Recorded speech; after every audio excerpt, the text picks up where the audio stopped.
Hi, I'm Sanjay Ganguly, and I am a naturalist, wildlife filmmaker, and wildlife photographer as well. When you have a camera, you take both pictures and videos.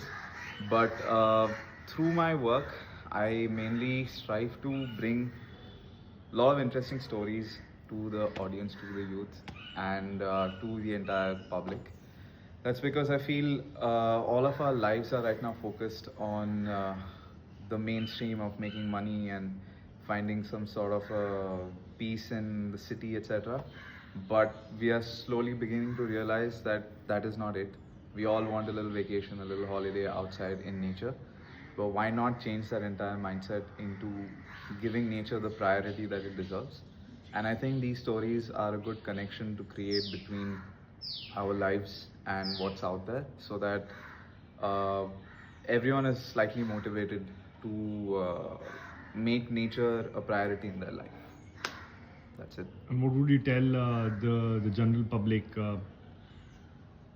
and the youth who are getting into life and who've not seen too much of have not had too much of an exposure, because this is like a little bit of a, there are a lot of people who are just studying and like who are in a rut of trying to complete their thing, get a job, and like say for small villages like say in Uttarakhand for example, or in Himachal Pradesh in small villages, like their whole aim and focus is just to get a job, complete their education, get a job, make their family proud, have a money, have family. What would you tell them through what you do?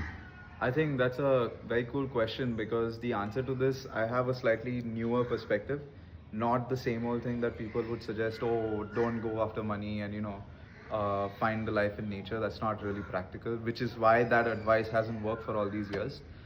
I think we can look after or look at places like Africa, South America that have really prioritized nature in a way that the local people understand the value nature holds and have turned it into tourism. So the youth from different places, they have such a huge advantage to be able to be naturally, since birth, linked to nature, and they need to capitalize on the knowledge that they receive from nature so that that can be monetized, and they get their money, and at the same time they preserve all the knowledge that they have learned over the years and pass it on further. So you get like two birds in one stone. You don't have to change your lifestyle, move away from comfort and all, because that's not fair either to ask of them. And at the same time, the natural knowledge and everything is preserved as well, and sites are preserved. Thank you.